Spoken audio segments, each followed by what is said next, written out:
স্থানীয় আমাৰ প্ৰাৰ্থীসকলৰ লগত আজি চিনাকি হৈছোঁ আৰু তিনিচুকীয়া জিলাৰ কিছুমান মূল্যৱান সমস্যালৈ আমি আলোচনা কৰিছোঁ। বিশেষকৈ ইয়াৰ যে আমাৰ বিভিন্ন জনগোষ্ঠী ইমান দিনৰ পৰা ST ষ্টেটাছৰ দাবী তেওঁলোকে জনাই আছে। আজি তেওঁ এই ST ষ্টেটাছ লৈ স্থানীয় বিধায়কসকলে মাত নামাতে, নিমাত হৈ গৈছে। স্থানীয় বিধায়ক ইয়াত দুনুবা স্থানীয় বিধায়ক আজি যে পাহৰি গৈছে যে বৰ্তমান বিজেপি চৰকাৰে কি কৈছে যে শ্ৰমিকসকলৰ হাজিৰা 350 টকা বৃদ্ধি হ'ব। এইখিনি কথা আজি নকয়। গাঁৱৰ ভিতৰত আজি শিক্ষা অনুষ্ঠানত আজি যথেষ্ট আজি ইয়াত সমস্যা হৈছে। য'তেই যাওক আপোনালোকৰ চৰকাৰী স্কুলৰ অৱস্থা যথেষ্ট বেয়া, খোৱা পানী লৈ আজি মানুহৰ যথেষ্ট বেয়া।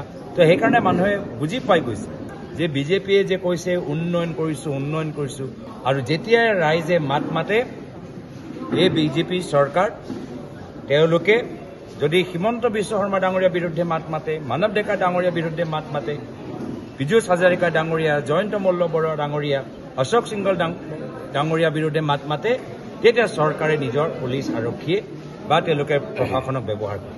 কিন্তু তেওঁলোক এই 5-6 জনৰ বাহিৰে বিজেপি দল আৰু কাকো চিনি নাপায়। সেয়া আমি নলবাৰী দেখা পালোঁ। নলবাৰীত এজন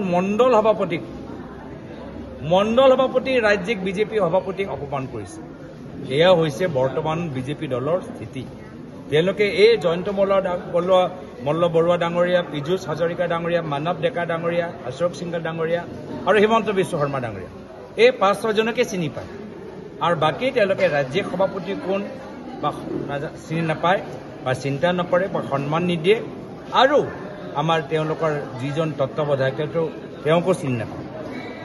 আজি দিলীপ শইকীয়া ডাঙৰীয়া মাত মাতিছে, কিন্তু এই মাত মাতাৰ পিছত তেওঁ নিজে কিমান দিন সভাপতি হৈ থাকে মোৰ তেওঁৰ প্ৰতি সমবেদনাই জ্ঞাপন কৰিছোঁ। যিহেতু হিমন্ত বিশ্ব শৰ্মা ডাঙৰীয়া পিঠিত চুৰি মাৰাত উস্তাদ, তেওঁ ডক্টৰেট এইটোৱে কামত কৰিছে। কিমান দিন তেওঁ সভাপতি হৈ থাকে মোৰ চিন্তা। মোৰ ফালৰ পৰা বিনম্ৰভাৱে অনুৰোধ জনাইছোঁ দিলীপ শইকীয়া ডাঙৰীয়া অৱদান হৈ থাকক। এই 5-6 জন দাদা ব্ৰিগেড আহি আছে আৰু অসমৰ জনসাধাৰণ এই দাদাসকলৰ দাদাগিৰি আৰু সহ্য নকৰে। এই পঞ্চায়ত নিৰ্বাচনত গম পাব এই দাদাগিৰি, এই 4-5 জনৰ দাদাগিৰি অসমত আৰু নচলিব। আজি তিনিচুকীয়া জিলাত আমি বিভিন্ন বিজেপি দলৰ নেতাসকল, পালি নেতাসকল তেওঁলোকে কেনেদৰে ফোন কৰি মানুহক ভাবুকি দিছে যে অৰুণোদয় গুচি যাব, গাঁৱৰ যোৱা ৰাস্তাটো নহ'ব। আমি ফোন ৰেকৰ্ডিংবোৰ পাইছোঁ। কিন্তু পুলিচ আৰক্ষী ক'ত? অসম আৰক্ষী আকৌ তদন্ত কিয় কৰা নাই? ইলেকশ্যন কমিশ্যনে কি কৰি আছে? সেইটোৱেতো আমি কৈছোঁ যে আজি কংগ্ৰেছ দল আজি অসমৰ জনসাধাৰণৰ অন্তিম আশা।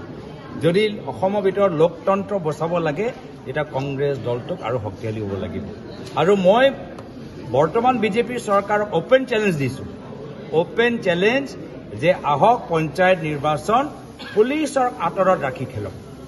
যদি সাহস আছে, যদি শক্তি আছে, যদি আপোনালোকে সঁচাকৈ ইমান কাম কৰিছে, অসম পুলিচ আৰক্ষীক নিজৰ দলৰ বাহিনী হিচাপে ব্যৱহাৰ নকৰি আৰু তেওঁলোকক নিৰপেক্ষ ভূমিকা গ্ৰহণ কৰিবলৈ দিয়ক আৰু আপোনালোকে নিজৰ কৰ্মী যোগেদি নিৰ্বাচনী পথাৰত আহক। মই চেলেঞ্জ কৰিছোঁ।